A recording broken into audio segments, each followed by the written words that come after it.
Sí, claro. Compañeros, bienvenidos, buenas noches a todos los participantes en esta sala.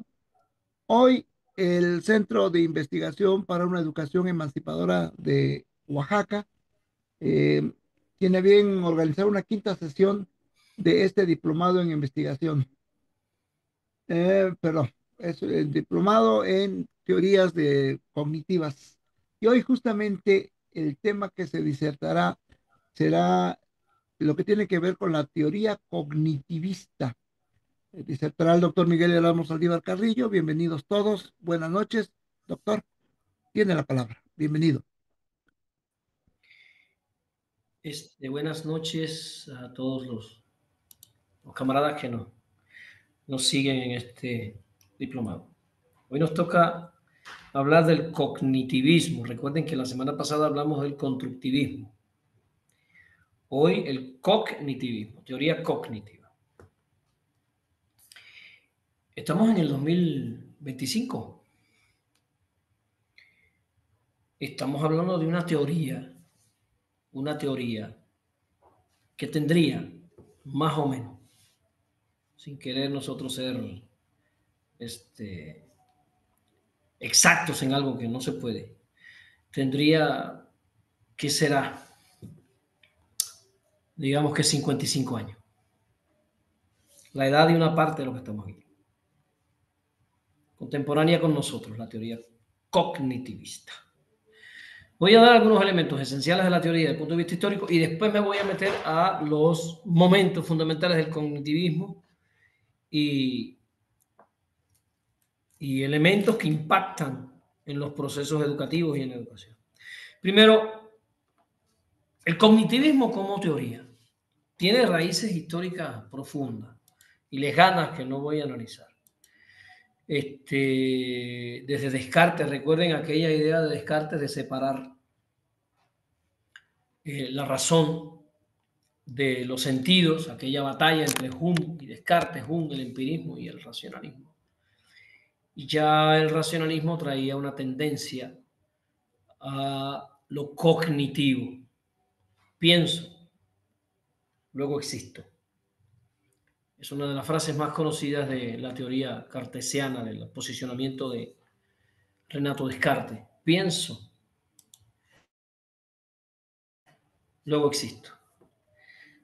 O sea, en definitiva, la existencia humana estaría mediatizada por la razón, por la capacidad de pensar, de pensarme, de entender el mundo. Alguien pudiera decir no, lo correcto sería decir siento, luego existo. Porque en la realidad el cachorro humano al nacer trae y actualiza los sistemas sensoriales. Ya trae, por ejemplo, el reflejo de succión. Ese reflejo de succión viene, se activa y él inmediatamente entra en contacto con la madre, empieza a obtener el alimento. Y esa succión implica el tacto, implica el olor, implica la vista, ver a la madre. Entonces, el niño siente, tiene todo un proceso sensorial cuando todavía no ha desarrollado ni el habla ni la racionalidad capaz de entender el mundo y entenderse él mismo. Solo lo estoy diciendo como elemento para que ustedes consideren esta idea cartesiana del pienso, luego existo, tiene muchos elementos para discutir, muchos elementos para analizar. Pero me voy a dar un salto inmenso y me voy a venir al cognitivismo del siglo XX, que es cuando realmente nosotros podemos hablar ya de las teorías cognitivas que conocemos hoy, que nos trajeron hasta, hasta este paradigma cognitivo que ha tenido un impacto enorme en la educación. Digamos que el cognitivismo como teoría nace a mediados del siglo XX, década del 50 y del 60, la segunda mitad del siglo XX, iniciando la segunda mitad del siglo XX. Década del 50 y el 60, primero se da la revolución cognitiva. Hubo un cambio de paradigma en psicología, se abandona el conductismo para pasar al estudio de los procesos mentales. Este cambio en psicología viene, por supuesto, sustentado, por ejemplo, en la lingüística de Chomsky, 1928. Chomsky fue un poderoso crítico del conductismo, a veces se nos olvida eso. Chomsky argumentaba que el lenguaje no podía ser explicado a partir del condicionamiento clásico, el condicionamiento operante de Watson, de Skinner. No, Chomsky incluso defendía la idea de que los humanos tienen una capacidad innata para el lenguaje, como ya hoy sabemos que es así. Porque hoy sabemos incluso que hay un gen detrás de la adquisición del lenguaje, que el lenguaje tiene elementos biológicos fundamentales para poder emitir estos sonidos articulados, para aprender, ¿no? Entonces Chomsky desarrolla su teoría. Junto a Chomsky, entre los años 20 y a partir de los años 20, Miller, con el famoso artículo que ustedes, si no conocen, búsquelo, el famoso número 7 o el número mágico 7, donde él llama la atención y ayudó a entender cómo se desarrollaba la capacidad de la memoria a corto plazo. Y por último, además, la publicación, digamos, que marca el inicio de las teorías cognitivas fue Psicología Cognitiva. Se publicó en 1967 por Neisser y es considerado el libro que define ya el establecimiento del cognitivismo como un campo de estudio. El cognitivismo ha dado origen a teorías. Yo me voy a referir hoy fundamentalmente a la teoría del procesamiento de la información, que es un modelo cognitivo que se desarrolla profusamente entre los años 70 y 80, teoría del procesamiento de la información. Una teoría donde se empieza a utilizar, y esto es un elemento fundamental para entenderlo, la metáfora de la computadora para describir los procesos mentales en el ser humano. Se empieza a comparar la mente con un sistema de procesamiento de información, con un sistema computacional. Se empieza a tener este modelo de que la mente computa, ¿sí? Que la mente es capaz de computar información y tener entonces la entrada, el procesamiento, el almacenamiento y la salida. Este modelo que hoy todavía sigue asombrándonos con el desarrollo de la IA. En definitiva, la teoría del procesamiento de la información es un enfoque fundamental de la psicología cognitiva. Diría que es uno de los más importantes de la psicología cognitiva. El modelo que hay detrás es comparar a la mente humana, el procesamiento de la mente humana con una computadora, con el procesamiento de una computadora y establecer etapas. Este modelo ha tenido un impacto importantísimo en la comprensión de la cognición humana. Hay 5 aspectos fundamentales que yo quisiera enumerar sobre la teoría del proceso de la información. Así lo pueden ir enumerando. En primer lugar, un elemento fundamental en esta teoría que lo usamos a veces sin saber que proviene de esta teoría es el modelo de los 3 almacenes de memoria. Este modelo de los 3 almacenes de memoria de 1968 nos habla de la memoria sensorial, ¿sí? La memoria que es capaz de retener información sensorial por un periodo de tiempo. La memoria a corto plazo, que es esta memoria que almacena información a un plazo, digamos, bastante corto, de 20 a 30 segundos, y tiene una capacidad de unos 7 más menos 2 ítems, según los estudios hechos por estos autores que hacían experimentos muy conocidos hoy de darle, por ejemplo, una tarjeta con determinada cantidad de información a una persona y ver cuánta información era capaz de ella almacenar, dándole un tiempo limitado para que ella observara la tarjeta. Y se llegaron a establecer estudios profundísimos utilizando este tipo de tecnología. Entonces tenemos la memoria sensorial y la memoria a corto plazo y la memoria a largo plazo, que es la memoria que almacena información de forma, digamos, permanente en el ser humano. Y es una memoria que hasta ahora, lo que hemos aprendido hasta ahora, es ilimitada. No se ha establecido que haya un límite de información que el ser humano pueda retener en la memoria a largo plazo. Incluso nosotros muchas veces no tenemos ni siquiera conciencia del volumen de la memoria a largo plazo que nosotros cargamos, de la cantidad de información que nosotros cargamos en memoria. Espérenme, porque tengo aquí abierto aquí en la computadora. No sé qué se abrió aquí, un juego de Pavel.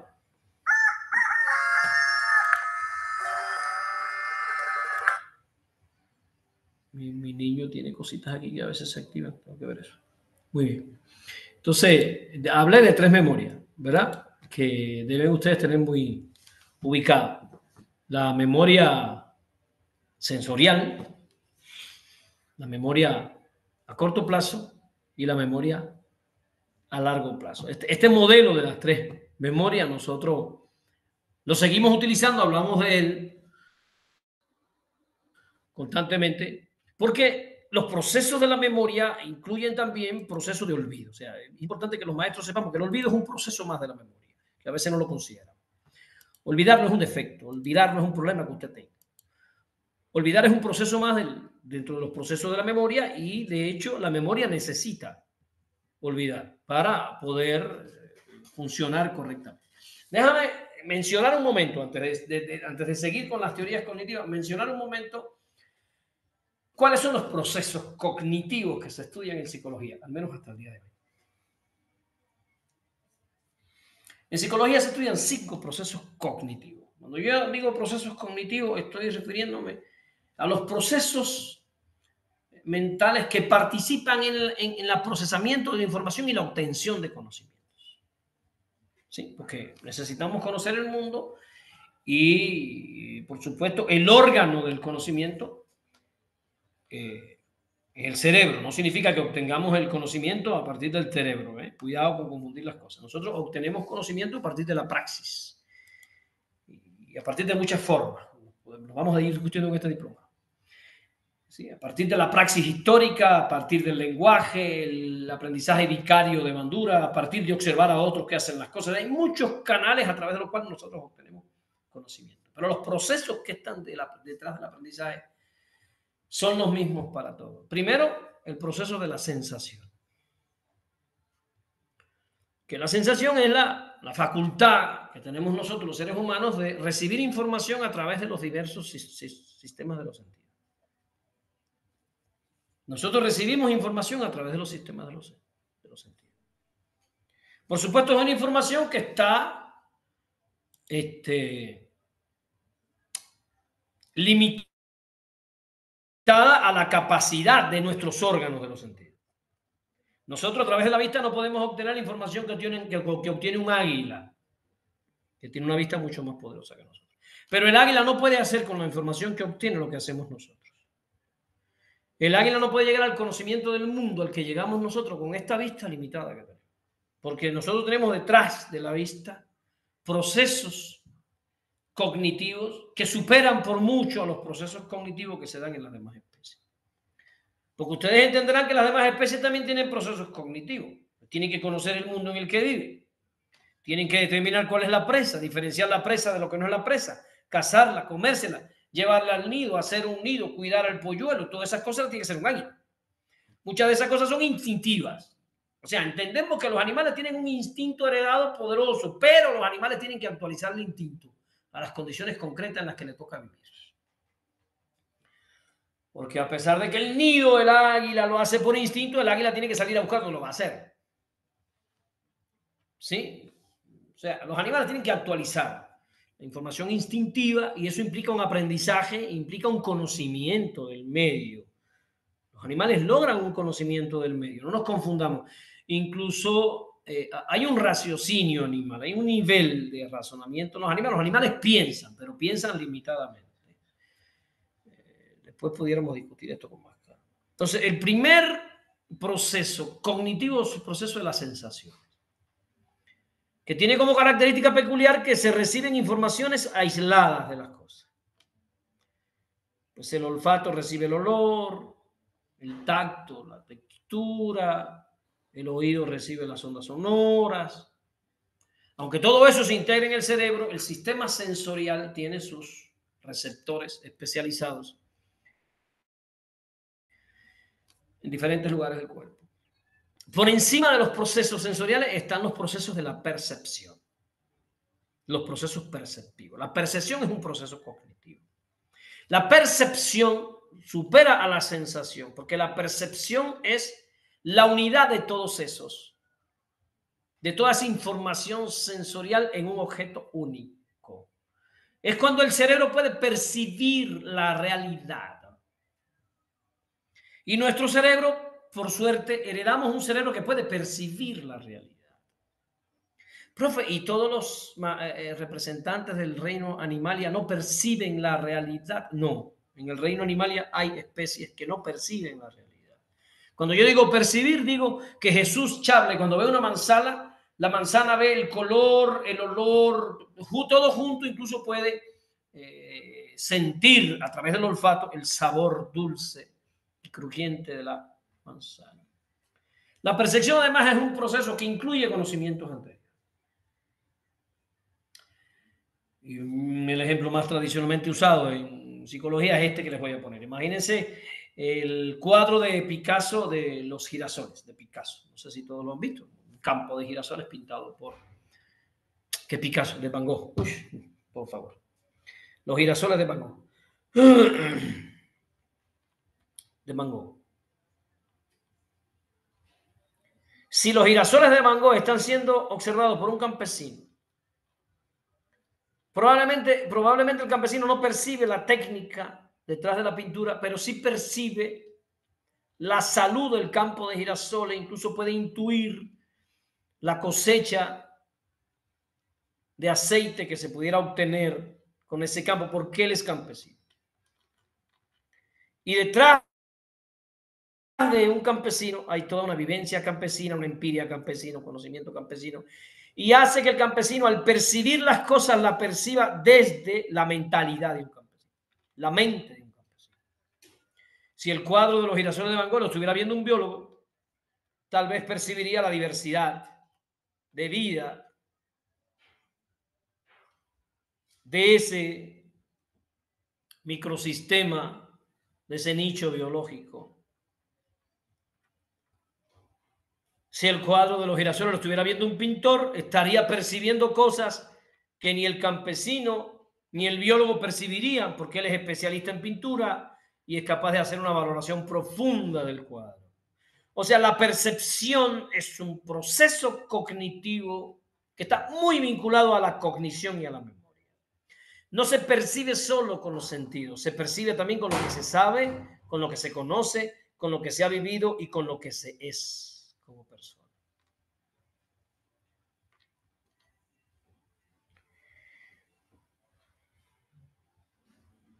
Por encima de la percepción aparece ya la imaginación como proceso cognitivo.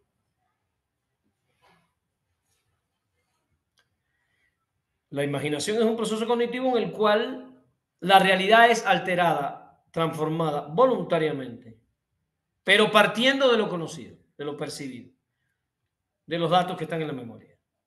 Es interesante porque la imaginación no puede ir más allá. Está limitada a cada época. Profe, no entiendo. Es simple. Por feo y aterrador que sea el animal que se les ocurra para poner en una película de terror, siempre será la combinación de animales conocidos. No es posible imaginar más allá de lo que ya la mente tiene concebido. La mente juega con las imágenes, con la memoria, con lo conocido, con lo percibido, pero siempre parte de ese material que ya está dado. No, la mente no puede jugar realmente con lo desconocido. Se juega con lo desconocido a partir de las hipótesis científicas. Cuando la mente da un salto, pero hasta Planck, cuando pensó que la luz era un cuanto, pues ya se sabía lo que era un cuanto. Hay muchos elementos que dicen, bueno, Planck imagina algo que no es, pero algo cuya base está en lo conocido. Listo, la imaginación es otro proceso cognitivo que hay que estimularla en los niños, hay que estimular la percepción en los niños, hay que estimular la imaginación en los niños. entrenarlos para usar la imaginación, para potenciar la imaginación voluntaria y la imaginación científica. Porque el niño trae una imaginación que no es científica y que no es voluntaria. El niño tú le das una hoja de papel y unas acuarelas, cuando tiene 3 años y empieza a hacer ahí maravillas. Pero esas maravillas no pasan muchas veces por el plano de la conciencia, sino que él está. Pero nosotros necesitamos en la escuela trabajar con el niño la imaginación voluntaria, la imaginación científica.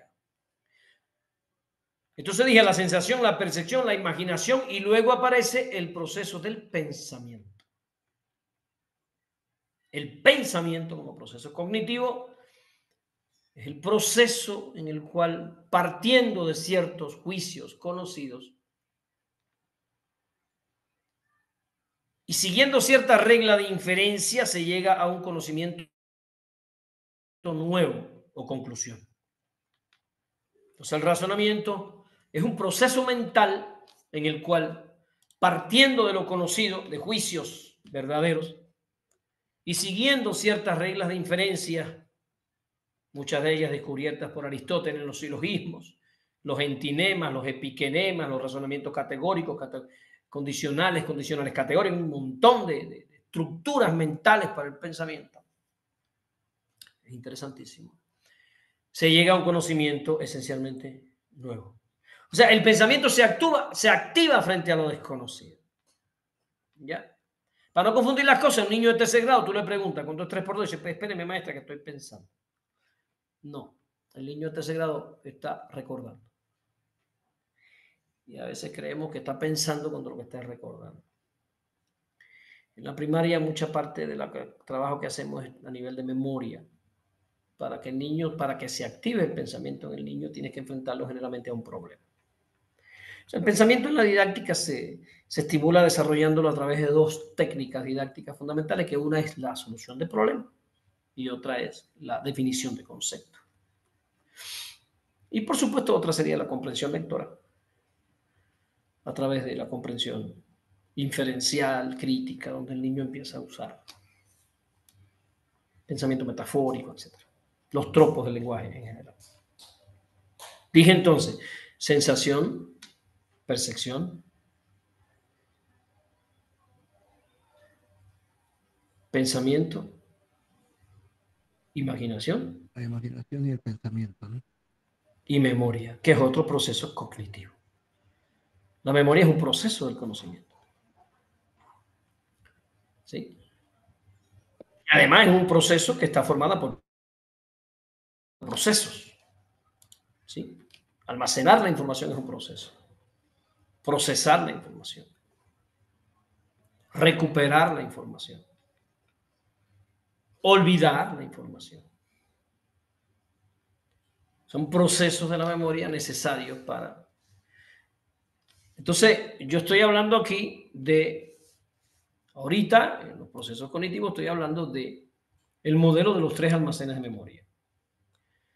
La memoria sensorial, la memoria a corto plazo y la memoria a largo plazo. Hay otro elemento fundamental de la teoría del procesamiento de la información, que es el concepto de atención selectiva. Fíjense, la teoría del procesamiento de la información defiende la idea de que la atención es un recurso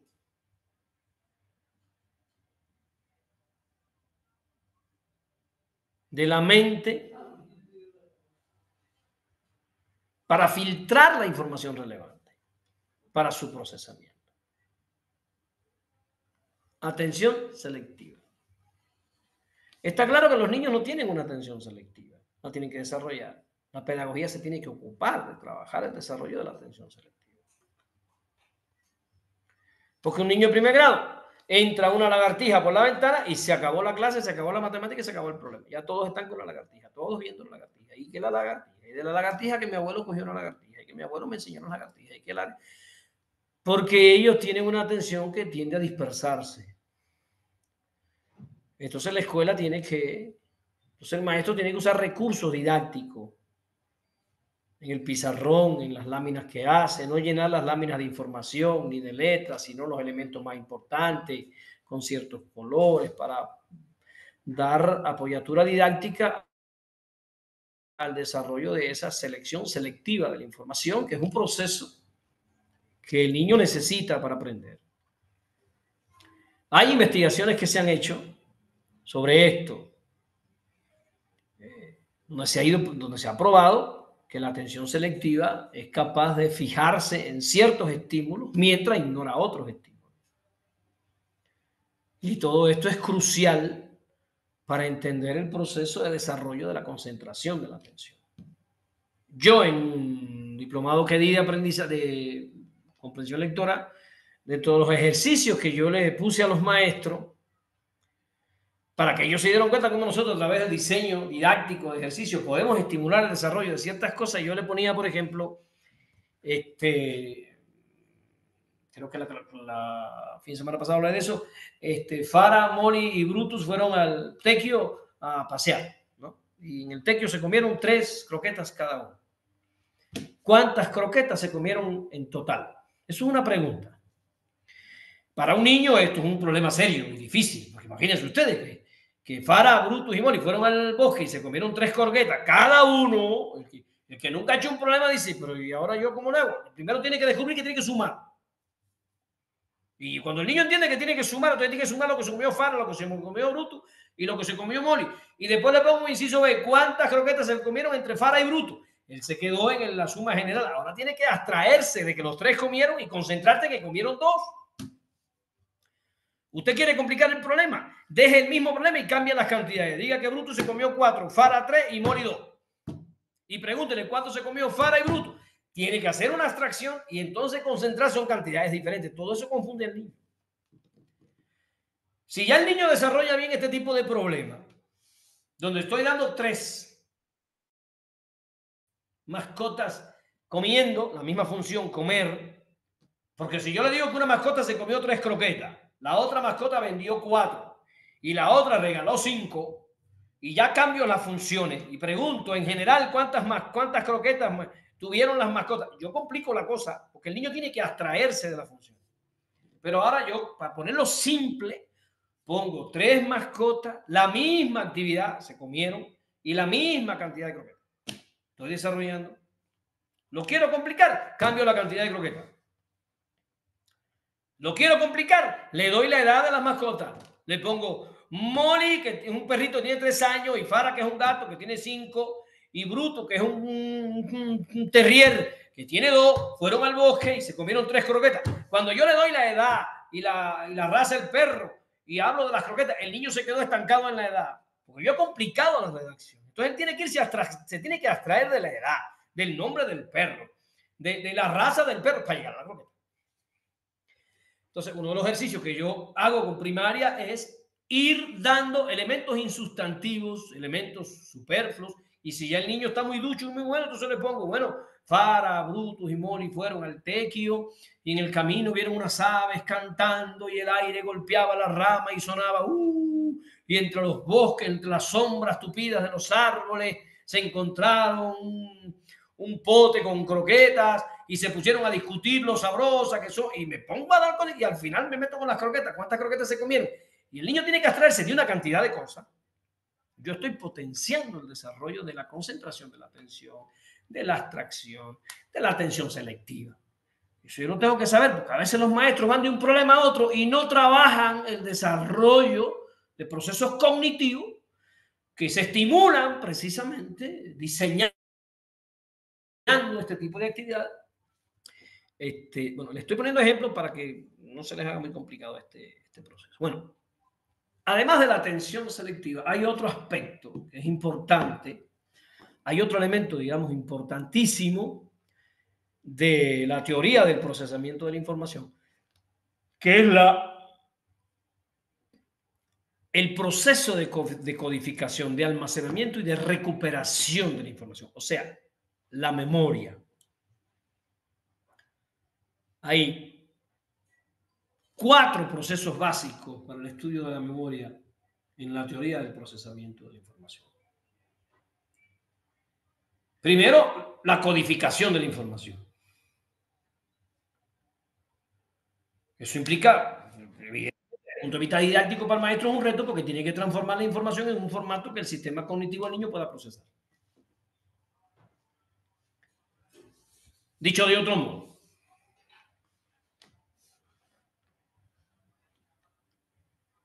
a un niño de primer y segundo grado yo no le puedo dar la información como yo quiera.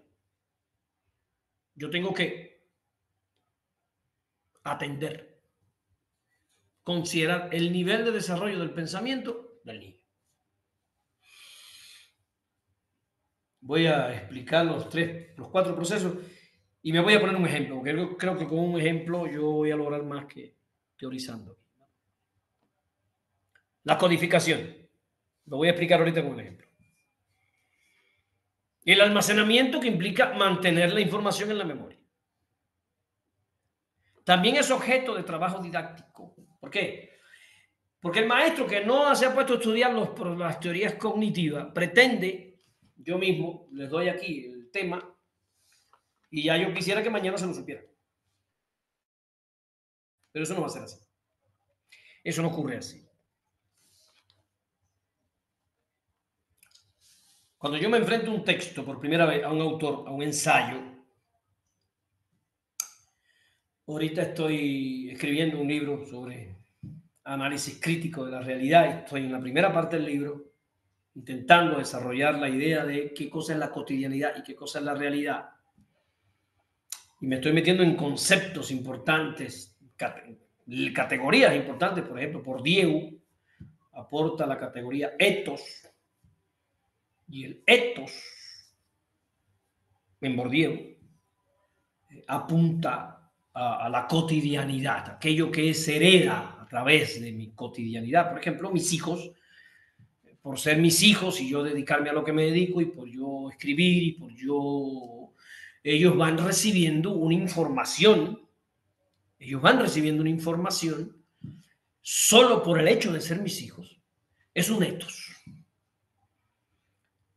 heredado, una cultura heredada. A mí me gusta escribir, me gustan los libros, me gusta pensar, doy conferencias, ¿no? Y a veces el niño mío me sorprende con cosas, me doy cuenta que ha estado ahí escuchando la conferencia y ese etos heredado, cultura heredada, conceptos, ideas, saberes. Tú le preguntas a mi niño pequeño algo sobre Dios y te dice Dios no existe, o sea, sí existe, pero en la mente de las personas. O sea, y eso él no me ha puesto a dar ninguna conferencia en eso, son cosas que él ha ido adquiriendo a partir de estar ahí pegado, ¿no? Con uno para allá y para acá, y las conversaciones de uno, el niño va, ¿no? Metiendo cosas hacia adentro.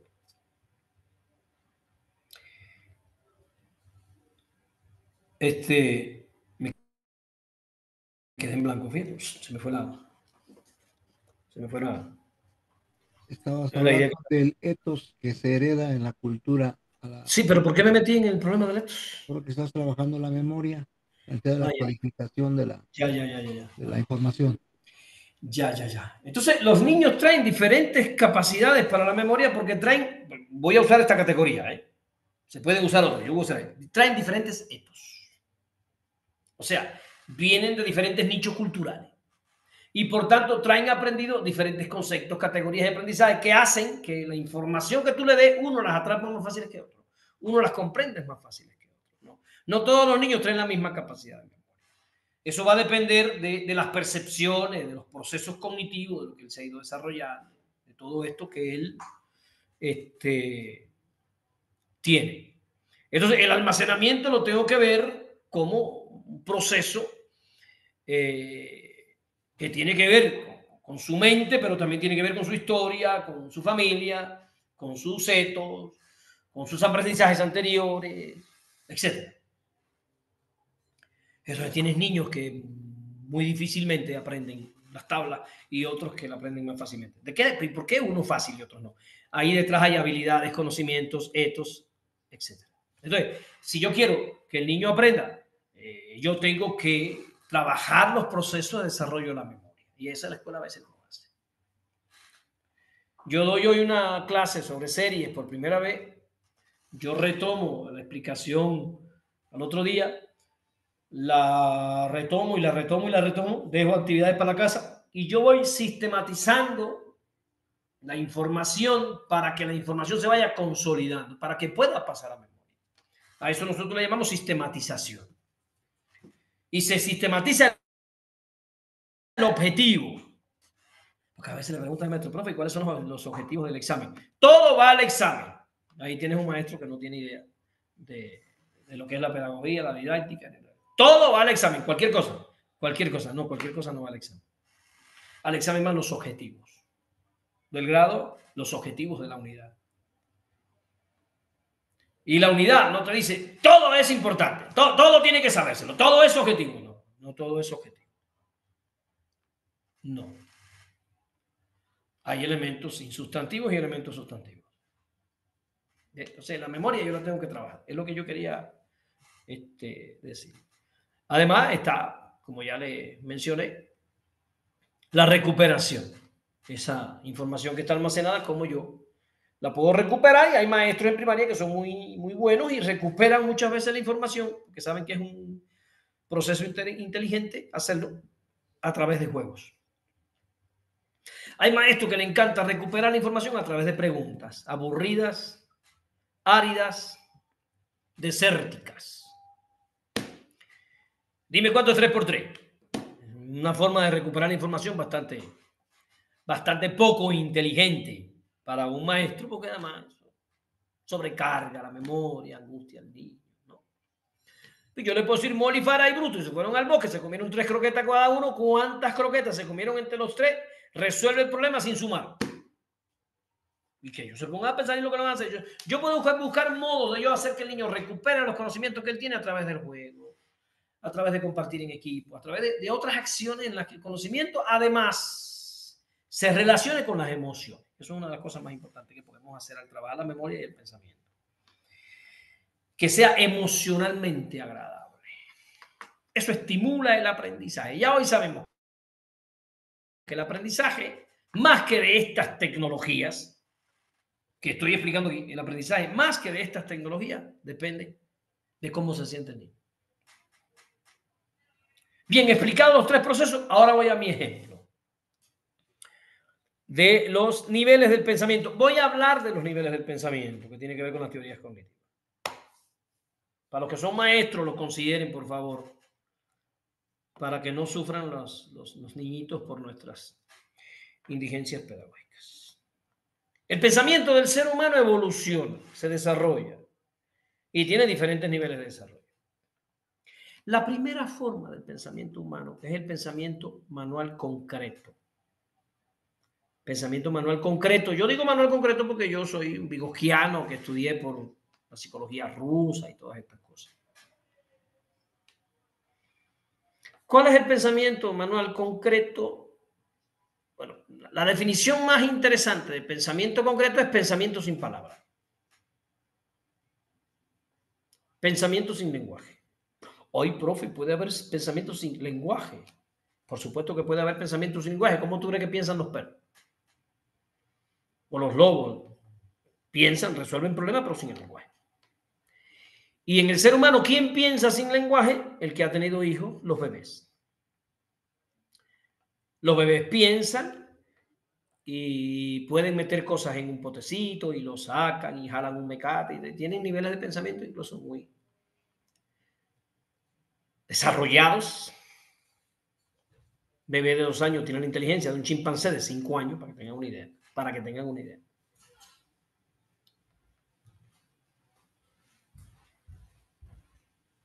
No, un bebé de 6 meses. Este pensamiento manual concreto es pensamiento que se ejecuta, en el caso del ser humano, con las manos. Entonces el niño agarra la sonaja, la avienta, con las manos y con la boca, la chupa, la babea. Ahí el niño está desarrollando una acción cognitiva, epistémica. Y le das una sonaja, limpia, primero lávala, que no tenga gérmenes, porque la va a llevar a la boca. No chupes eso. No le digas eso, le estás diciendo que no piense. Él piensa a través de la relación sensorial con el mundo que lo rodea. Por tanto, lavamos las cosas antes de ponerlas a su alcance. Las manzanas las lavamos bien, las peras las dejamos en la cama, el niño la agarra, la muerde, la chupa, la tira, la jala. Todo eso son procesos que están produciendo conocimiento. Eso es pensamiento concreto. Cuando un niño está sumando con los dedos, que la maestra dice el conteo, no, no, eso es pensamiento concreto. El niño no puede sumar el número mentalmente, porque el número mental se tiene que formar. El número no llega al niño mentalmente, el número llega al niño concretamente. O sea, el niño no cuenta números, cuenta chapas, cuenta pollos, cuenta perros, cuenta chivos, hay queso ahí en el frío. Cuenta, ¿no? Este pensamiento concreto del niño en primaria es importante que el maestro lo sepa, porque el maestro muchas veces va a apelar al pensamiento concreto para darle al cerebro una ayuda para que el cerebro pueda construir el número. El maestro no puede pretender explicarle al niño que el cerebro del niño el cerebro del niño no tiene las herramientas para entender la explicación del maestro. Entonces el maestro, sabiendo que el niño está a nivel de pensamiento concreto, que está trabajando la primera decena del 1 al 10, tiene las mesas de los niños llenas de cosas, de objetos concretos que el niño pueda ir, ¿no? Vamos a agrupar los triángulos de la mesa en grupos de a 4 casitas, ¿no? Y los niños están aprendiendo a contar, pero el niño puede poner 4 casitas, aquí una casita, 2, 3, ¿cuántas casitas hay? 4. Él cuenta 4 casitas. El niño no te puede decir 4 es un número abstracto, porque el número se tiene que formar en la mente. Y el niño va a ir de contar con los dedos, o sea, del pensamiento concreto. El niño brinca al segundo nivel de pensamiento, que es el pensamiento figurativo. El pensamiento figurativo es cuando el niño se aleja del objeto, ya no necesita el objeto, pero sí necesita una representación del objeto, una imagen del objeto. Por eso es que los libros de primaria de problemas están llenos. 5 patitos y ahí te pintan los 5 patitos. Fueron al lago y te pintan el lago. Y vieron 3 mariposas y te pintan las mariposas. Porque tú le dices al niño primero, los 5 paticos fueron al lago y vieron 3 mariposas. Él se quedó en las mariposas y se le olvidaron cuántos paticos eran. No sé qué paticos.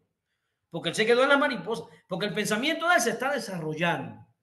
Entonces, el pensamiento figurativo, tú le das apoyaturas, imágenes, cuadros, para que se separa del objeto, pero tiene la imagen. Entonces, de contar objetos en la mesa, pasa a contar, entonces, figuritas en una hoja. Ese pensamiento figurativo es buenísimo porque el pensamiento humano muchas veces necesita construir esas estructuras figurativas para entender la realidad.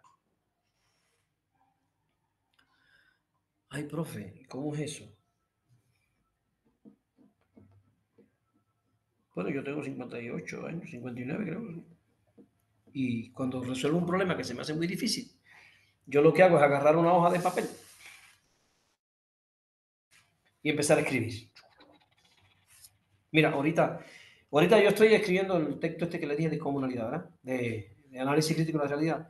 Y me puse a pensar cuáles serían los criterios, porque voy a revisar todos los TEA, desde el primer cuadrillo del TEA hasta el último, hasta el 25. Los voy a revisar todos para darle seguimiento a cómo es que se ha ido trabajando tanto la categoría de ACR, que ya sé que no estaba en los primeros TEA, como la propuesta de transformación de la 22, qué elementos consideraba para el proceso de construcción de la educación. Y entonces me puse a pensar, bueno, yo tengo que tener criterios de análisis, porque no puedo llegar y analizar el primer TEA como me dé la gana, y el segundo como se me ocurra, y el tercero según la desvelada que me di. No, yo tengo que tener los mismos criterios para analizar el primero, el segundo, el tercero, el cuarto, y tiene que haber una unidad de análisis, ¿no? Y entonces, ¿qué hago? Me pongo a pensar cómo lo voy a hacer, y ya cuando tengo la idea de cómo lo voy a hacer, lo tengo que escribir.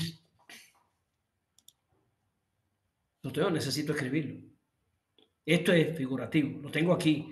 Aquí me pongo a verlo, me pongo a revisarlo, quito esto, quito esta palabra, quito la otra, empiezo a corregirlo. Después voy y lo uso. ¿Qué quiero que quede claro? Que mi pensamiento abstracto no puede tener el modelo de análisis abstractamente aquí, y yo yo necesito apoyarme, y a veces tengo que hacer un esquemita por dónde empiezo, por dónde sigo, por dónde parto, y regreso a mi pensamiento figurativo.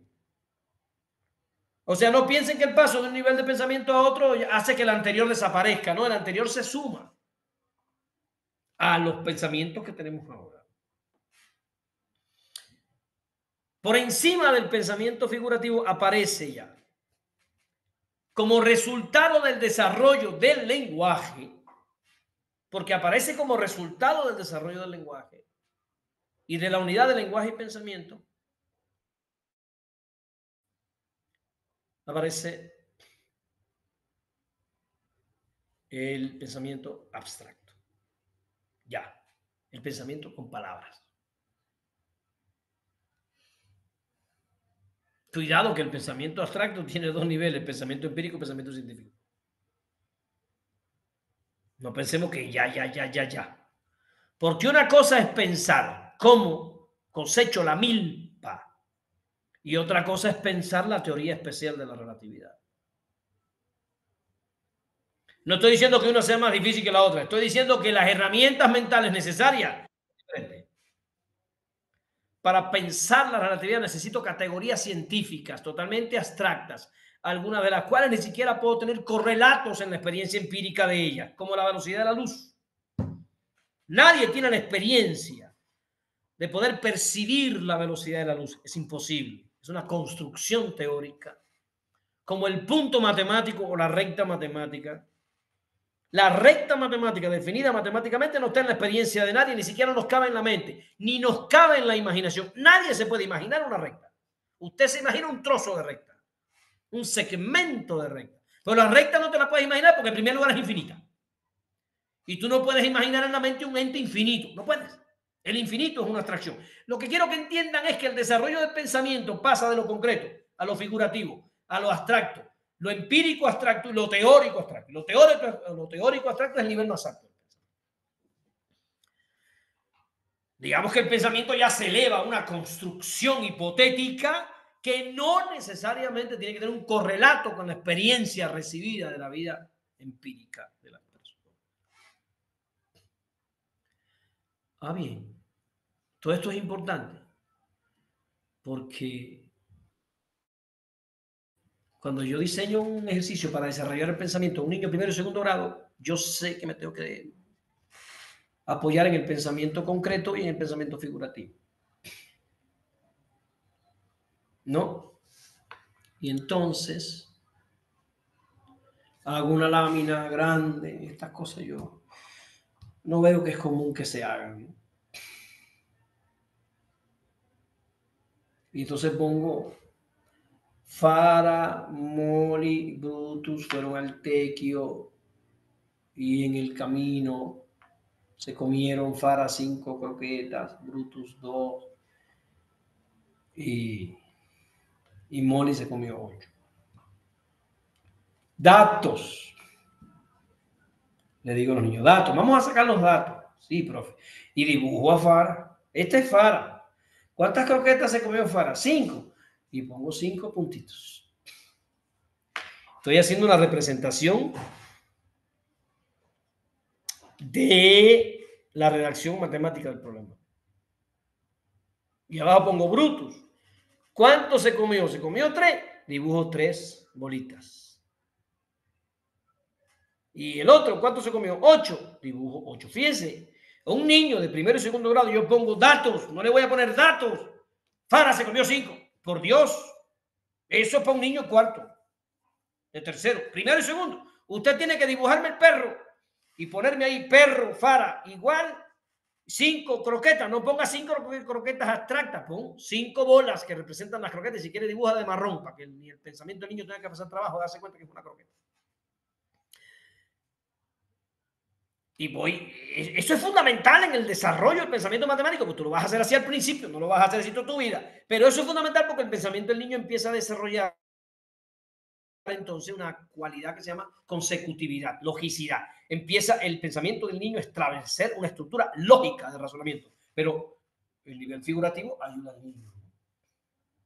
Después, ¿qué operación hay que hacer? Suma. Entonces, incluso en suma yo puedo poner dibujo 5 croqueticas más 4 croqueticas más 3 croquetitas, igual a.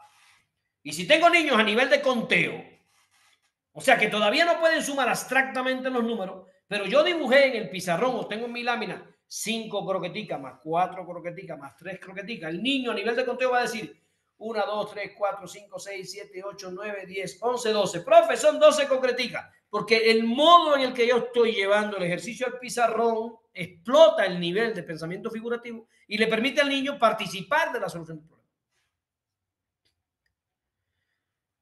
Porque a veces estamos en la clase, trabajamos los problemas a nivel abstracto y los niños que están a nivel concreto figurativo no entienden, no participan. Entonces el niño tiene problemas en pensamiento matemático. No, el niño no tiene problemas en pensamiento matemático. El niño tiene problemas de maestra, de maestro, que no sabe ni siquiera a qué nivel de pensamiento está trabajando el niño y cómo tiene que diseñar la actividad para que el niño pueda participar. ¿Por qué, maestras y maestros? Porque el desarrollo del pensamiento lleva tiempo. Belia, el niño no llega al aula con un pensamiento matemático. El niño tiene que desarrollar el pensamiento matemático con tu trabajo. O sea, entendamos que la teoría cognitiva defiende la idea verdadera que tenemos que sostener, que los procesos cognitivos no se heredan, los procesos cognitivos se forman a través de los procesos pedagógicos. Yo le enseño al niño a pensar. Por eso me aterra esta gente que te dicen, es que el maestro tiene que considerar los intereses de los niños para desarrollar el proceso pedagógico. A mí me aterra cada vez que me dicen eso, porque a veces no tienen ni idea de lo que están diciendo.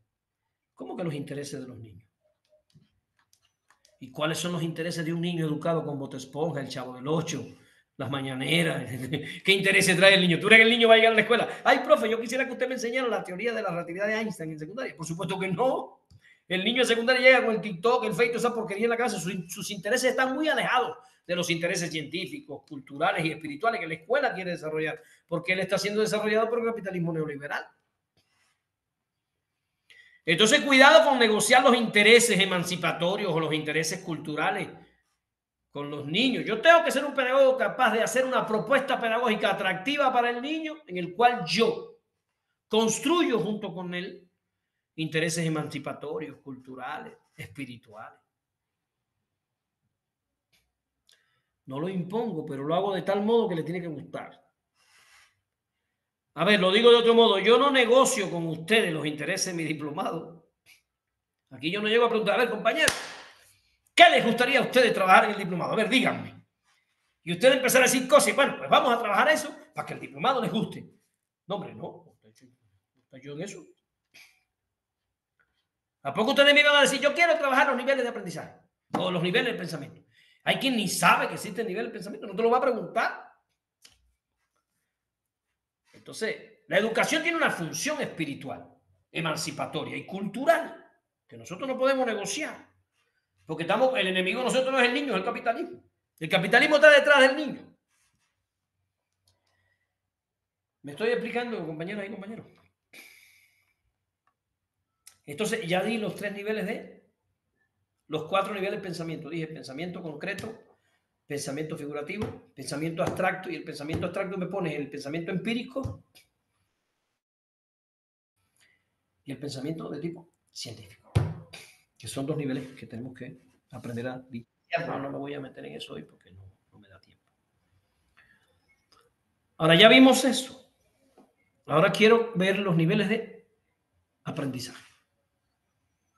Una cosa son los niveles de pensamiento y otra los niveles de aprendizaje. Acabo de hablar de los niveles del pensamiento, que el niño va a ir. Ahora quiero hablar de el aprendizaje. Porque hay maestros que te dicen, el niño tiene problema de aprendizaje, y tú le preguntas, ¿qué nivel de aprendizaje está? No, pues yo no sé. Ni siquiera sé que me está hablando. ¿Cómo que qué nivel de aprendizaje está? En el nivel de que yo le explico y él tiene que saber lo que yo le explico. Y si no es tonto, ¿cómo? A ver, doctor, yo le explico. Y si él no entiende lo que yo le explico, él tiene un pinche problema. Yo no, si yo explico bien. Entonces, no, con esa pedagogía ya la hicimos, ¿no? No. Hay. Y tenemos que especificar cuáles son los niveles de aprendizaje. Hay 4 niveles de aprendizaje. Primer nivel de aprendizaje.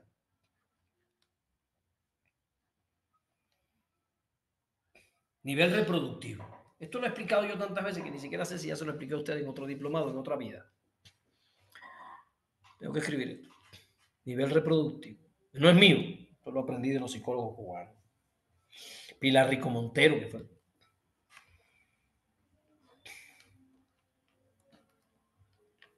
Nivel reproductivo es el primer nivel.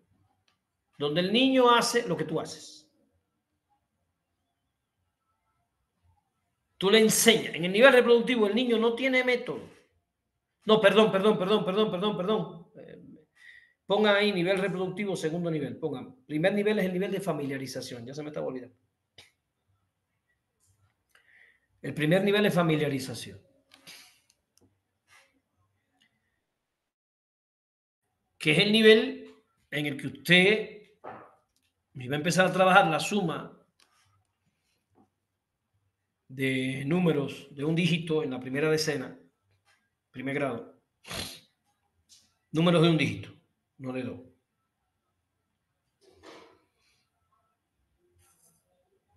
Entonces les voy a hacer un cuento de un perrito que se enfermó, la niña lo llevó al veterinario y el veterinario le dijo, a ver, tienes que darle el primer día 2 cucharadas de medicina. El segundo día le vas a dar 2 cucharadas en la mañana y 2 en la tarde. Y así.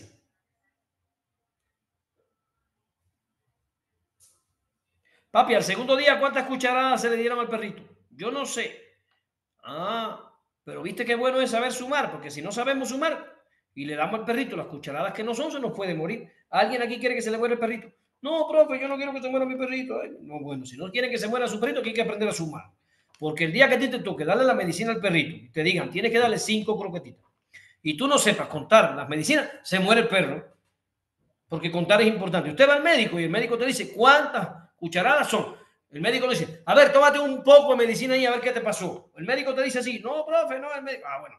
Saber contar es importantísimo para todo, porque incluso vas a la tienda, compras algo, no sabes contar, ¿y qué pasó con el dinero? O sea, en el nivel de familiarización yo intento que el niño descubra socialmente la importancia, la trascendencia del conocimiento y de la habilidad que vamos a trabajar. Lo familiarizo con eso. Y este nivel se utiliza en primaria, secundaria, prepa, universidad y posgrado. Esto no es un nivel solo de primaria. Familiarizo al estudiante.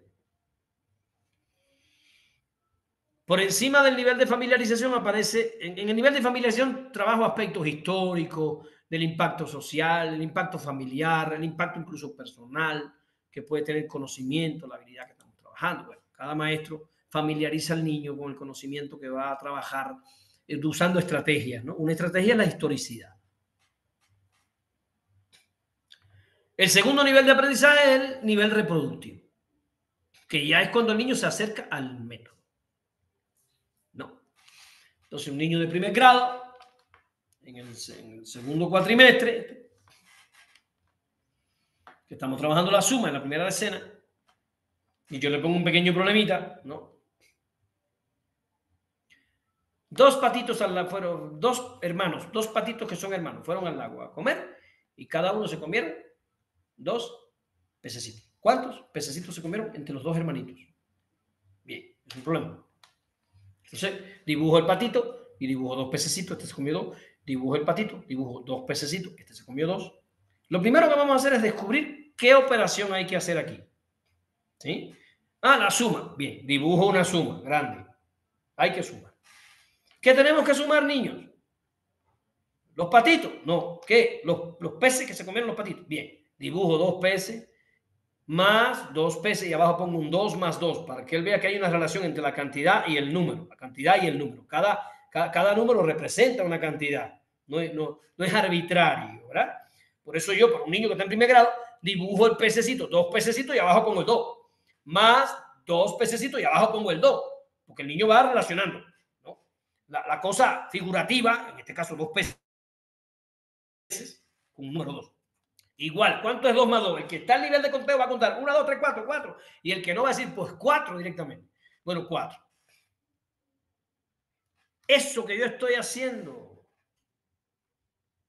lo tengo que hacer en el pizarrón. Y tengo que pasar por la mesa viendo lo que el niño está haciendo, porque a veces el niño no toma nota. A mí me pasa que me llega mi cachorro, digo, a ver qué hiciste hoy en la escuela. Tiene la fecha y no tiene nada escrito. ¿Que no hiciste nada? Sí, hicimos cosas. ¿Y por qué no escribiste? Él estaba en la tatagua, quién sabe, la mariposa que se paró en la ventana, quién sabe en qué están, quién sabe qué se ponen a hacer en el aula, no escriben nada. Anoten ahí, tomar nota es una habilidad que el maestro tiene que desarrollar en el niño. A veces pensamos que eso el niño tiene que hacer por su cuenta. No. Usted tiene que pasar por las mesas para ver lo que el niño está escribiendo. Ahora, yo dibujo la solución del problema matemático en el pizarrón para que él lo escriba en la libreta igualito que yo lo tengo en el pizarrón. Igualito. Porque yo no dibujé, a ver, un patito se comió 2 peces, el otro 2 peces más 2 peces. No, no, yo no estoy dibujando por dibujar. Yo estoy representando el método. Digamos las cosas con didáctica. Yo acabo de hacer en el pizarrón una representación del método. De modo que el niño mirando el pizarrón puede seguir la lógica de mi explicación. La explicación mía tiene que quedar representada en el pizarrón. El pizarrón es para que yo trabaje el nivel figurativo del pensamiento. El pizarrón no es para que yo ponga cualquier marañera ahí y cualquier raya que se me ocurra. Por ahí yo tengo un artículo que se llama El pizarrón escolar en su función instructiva y educativa. Igual se los dejo hoy para que lo revisen. El pizarrón tiene una función instructiva. El pizarrón no es para que usted escriba cualquier tontería que se le ocurra. Y por eso yo defiendo la idea que el pizarrón se planifica. Lo que pasa es que en los planes de clase en México no se pone. Usted me tiene que planificar cómo va a quedar el pizarrón al final. ¿Por qué? Porque el pizarrón grafica el método. Después te explica y el niño no sabe cómo se hacen las cosas. Por supuesto, si las palabras se las lleva el viento, el niño no es una grabadora. Ahora, este es el nivel reproductivo. Después le pongo ejercicios similares para que él vaya reproduciendo ¿qué? El método. Hasta que el niño se aprende el método.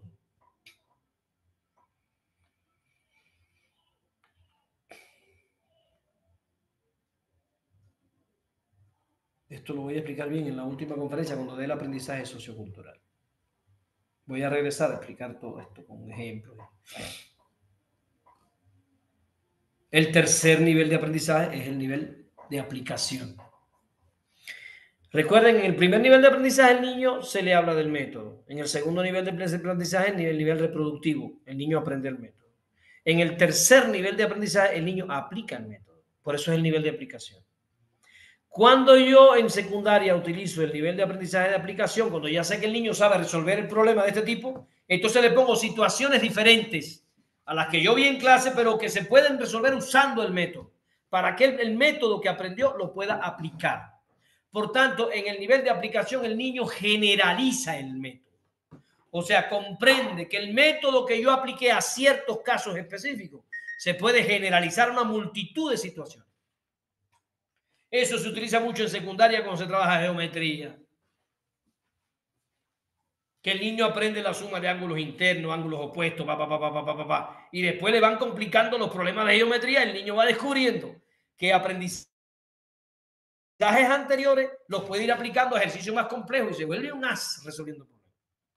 Ahí aparece el nivel de aplicación física cuando yo le enseño a resolver problemas con las leyes de Newton y pongo problemas más complejos de un plano inclinado con rozamiento, etcétera, y el niño va aplicando los conocimientos a situaciones nuevas. Ese es un nivel de aprendizaje. Si tú a un niño le pones un problema a nivel de aplicación y no lo resuelve, tiene que regresar al nivel reproductivo, porque igual no conoce bien el método.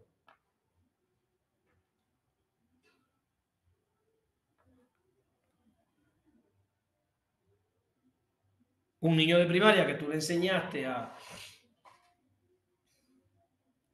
las rimas consonantes y asonantes, ahora le voy a poner un grupo de poemas para que él aplique los conocimientos que tiene de la rima a estos nuevos poemas, nuevos poetas, nuevas obras. Y el último nivel de aprendizaje, el más importante, el más contundente y el más profundo, es el nivel creativo.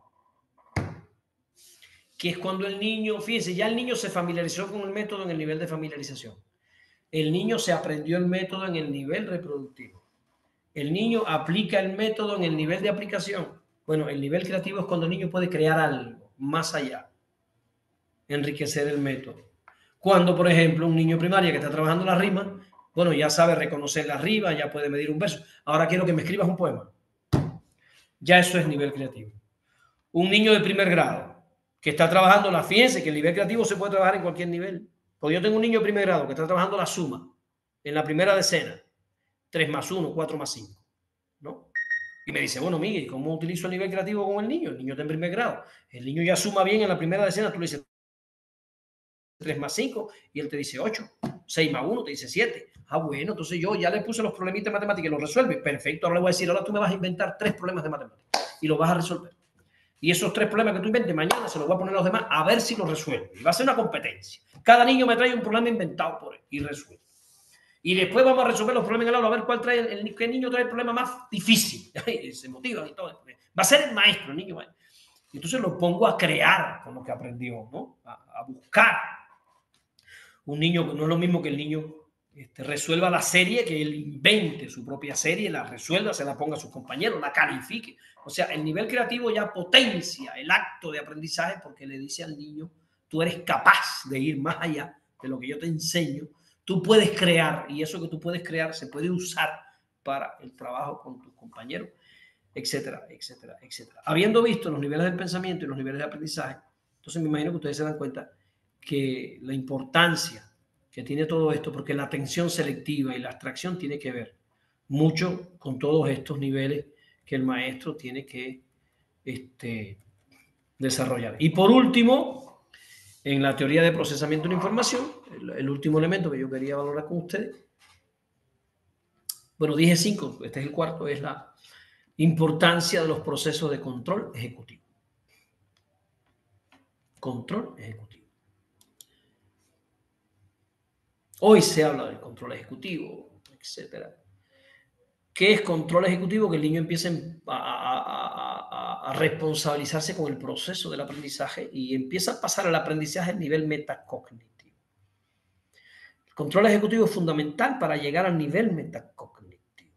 O sea, yo puedo controlar la ejecución cuando yo domino la habilidad, cuando yo domino la estructura de la habilidad. Les voy a dar algunos pasos para llegar al control ejecutivo de un niño que esté aprendiendo la suma de 2 números de un solo dígito en la primera decena. Estoy hablando de 5 más 4.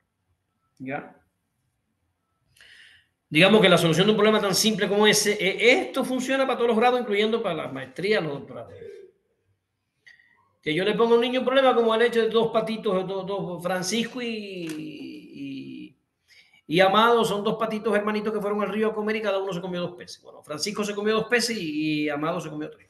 ¿Cuántos peces se comieron entre los dos? Es un problema muy elemental, bonito, una estructura matemática común e importantísima para un niño, porque tengo 2 patitos que fueron al río a comer, tenían hambre. Es importante que los patitos coman. Y uno se comió 2 peces y el otro 3. Y yo quiero saber cuántos peces se comieron en total. ¿No? Esto parece cosa sencilla, pero para un niño de 6 años esto es casi un problema de la NASA, ¿no? Pues su pensamiento apenas está entrando en este tipo de actividad intelectual. Entonces,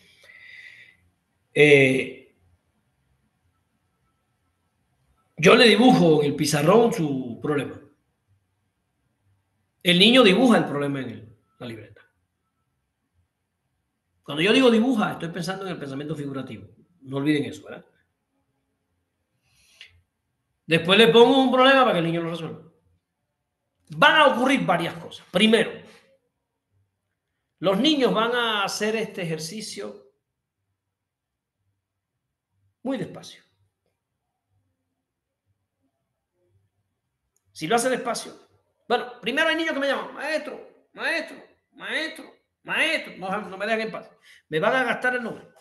Maestro. Eso significa que el niño no lo puede hacer solo. Lo hace con la ayuda del maestro. Ese es el primer nivel básico del nivel reproductivo. El niño no lo hace solo. El maestro tiene que ayudar. Después de hacer varios ejercicios, el niño lo hace solo, pero despacio, con errores e inseguridades. Te sigue llamando para que vea. Entonces, ¿por qué me llama si lo hizo bien? Porque el desarrollo de la seguridad y la autoconfianza, eso lleva tiempo. Eso no es que ya lo hizo bien y ya se siente. No, eso no es así. Eso lleva tiempo. Entonces lo va a hacer solo. El primer nivel de aprendizaje es que lo haga solo, pero lo hace despacio, con errores e inseguro. Después lo va a hacer solo, con más seguridad. ¿Cuándo sé que la habilidad está formada? Cuando lo hace solo y rápido. La rapidez es el indicador de una habilidad. A veces pensamos que si lo hace bien, ya, no, no, no, no, no. No, no, tú no quieres que lo haga bien, tú quieres que lo haga bien y que lo haga rápido. Ah, sí, profe. Pues sí. Me están pidiendo material de apoyo para esta explicación. Lo tengo que escribir. Aquí en mi cabeza hay muchas cosas que leí de quién sabe cuánta gente. Y hay cosas que tengo que escribir, pero ahora estoy con el libro ese de ACR.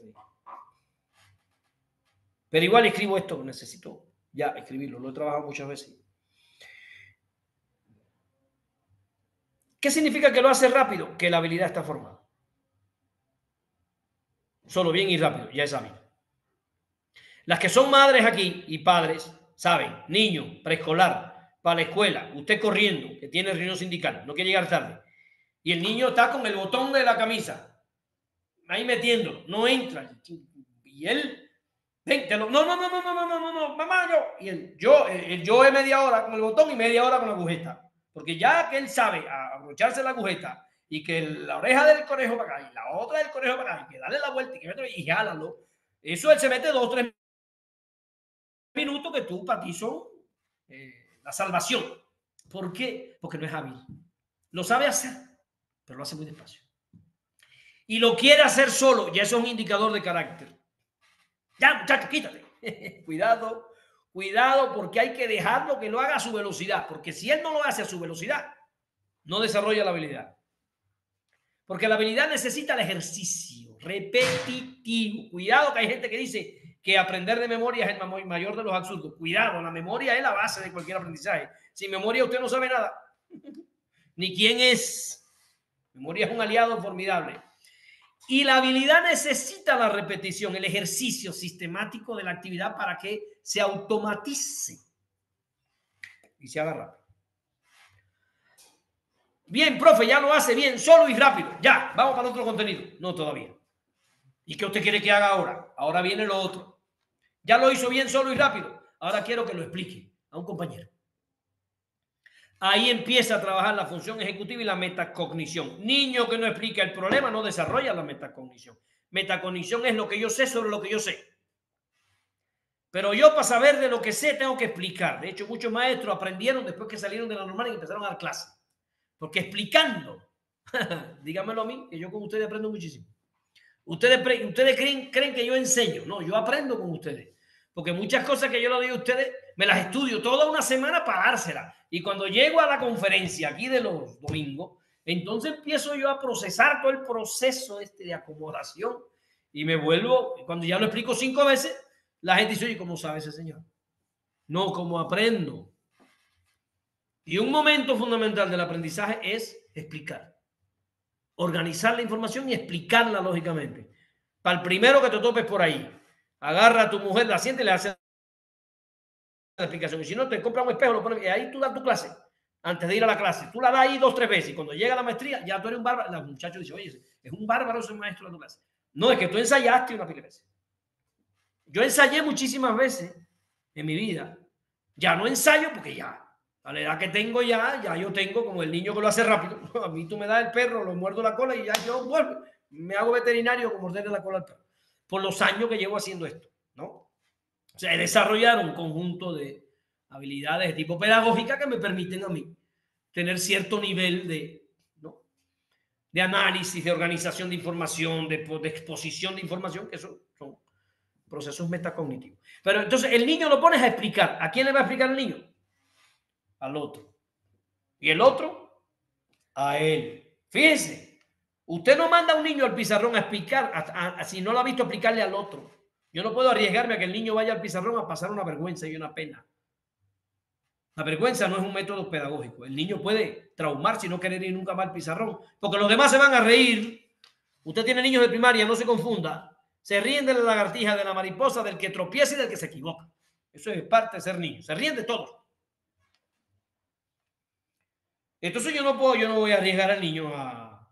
El pizarrón es el lugar cimero. Todo el mundo te está mirando, todo el mundo te está midiendo. Por tanto, al pizarrón yo mando al niño que ya yo sé que está bien. Para que se luzca, para que los otros quieran ir, no sé. Hay muchas intenciones pedagógicas. Pero usted no puede mandar a un niño al pizarrón para pasar la pena. A ver tú, para el pizarrón. Ya ves, por eso lo haces mal, porque no estás atendiendo. Ponte a atender. Entonces usamos el pizarrón como escarnio, ¿no? Como... Y los muchachos tienen terror a ir al pizarrón porque su historia con el pizarrón es de terror. Ya ustedes me dirán, yo veo que Berna se ríe, ¿no? Pero me imagino que por ahí anda la cosa. Entonces, el otro nivel es que el niño lo explique. Que se lo explique al compañero, que se lo explique al maestro, que se lo explique al perro, al gato y que lo explique en el pizarrón. El nivel de explicarlo en el pizarrón es importante, compañero, porque ahí, además del conocimiento y la metacognición, aparecen entonces otras cualidades de la personalidad, ¿no? Exponer en público, el control del nerviosismo, porque se ponen nerviosos. Eso es un ejercicio formidable. Formidable. Yo tengo una hija que la he llevado a competir en oratoria a nivel estatal. Y veo sus nervios al principio y después ya más relajada y después le vale madre. Se para y dice lo que sea, porque desarrolla la cualidad. Por eso digo, cuidadito, que expresarse en público es una habilidad potente para un niño y tenemos que trabajarla. Profe, y ya cuando lo explica en el pizarrón ya acabamos. No, hay otro nivel más. ¿Qué otro nivel? Ya se lo explicó un compañero, ya lo explicó en el pizarrón. El otro nivel es que se lo explique, que lo resuelva mentalmente, sin lápiz y libreta. El nivel mental del pensamiento, el nivel más alto. Cuando le digo al niño, los dos patitos fueron al río y se comió uno 2 peces y otro 3. ¿Cuántos peces se comieron? No quiero que dibuje ni que cuentes con dedos. Quiero que me lo digas así, rampán, el cálculo mental. Eso potencia el desarrollo del pensamiento, el desarrollo de la abstracción, el desarrollo de la concentración de la atención, el desarrollo de la atención voluntaria, el desarrollo de las funciones cognitivas. Eso potencia todo porque el niño está trabajando con la mente, está controlando todo el proceso ya a nivel, digamos, humano, porque el humano es precisamente el nivel mental, la capacidad. Ahora, estoy explicando todo esto. Bueno, todo esto entonces es, digamos, una metodología para desarrollar los procesos del control ejecutivo. O sea, los procesos de cómo ejecuto la acción y la actividad. Bueno, yo aquí les he explicado algunos elementos pues, importantes de la teoría del procesamiento de la información. Aquí yo ligué dos teorías, voy a decirlo ahora. La teoría del procesamiento de la información, que es una teoría occidental. Ya saben lo que significa eso. Con la teoría de la formación por etapa de las acciones mentales, que es una teoría soviética. Digo soviética porque existía el socialismo soviético. La teoría de la formación por etapa de las acciones mentales de Talísina y Galperin, Nina Talísina y Galperin. Una teoría que a mí me encanta, que yo la he usado, que me encanta usarla, que me estructura los procesos didácticos de manera formidable, etc. Bueno, ¿son importantes las teorías cognitivas? Sí, ya yo aquí puse bastantes ejemplos, ¿no? Son importantísimas las teorías cognitivas porque nos llaman la atención sobre procesos del pensamiento. ¿Cuáles son las limitaciones de las teorías cognitivas? Bueno, una de las limitaciones más importantes es que las teorías cognitivas, al hacer tanto énfasis en los procesos del pensamiento, olvidaron por mucho tiempo los procesos emocionales, los procesos volitivos. Y ya hoy en día sabemos que el aprendizaje está muy ligado a la emoción.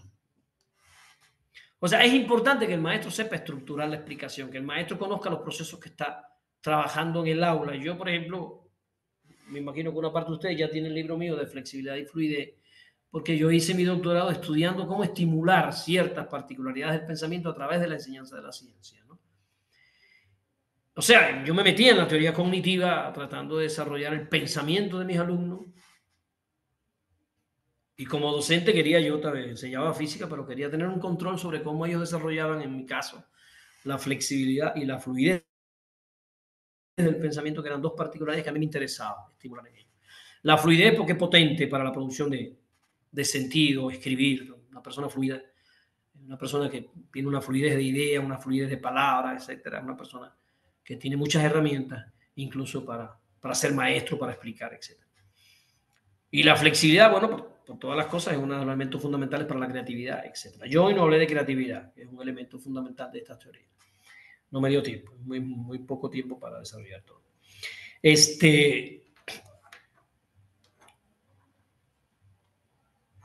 Un elemento que se le critica es precisamente hacer poco énfasis en la parte emocional, en la parte evolutiva.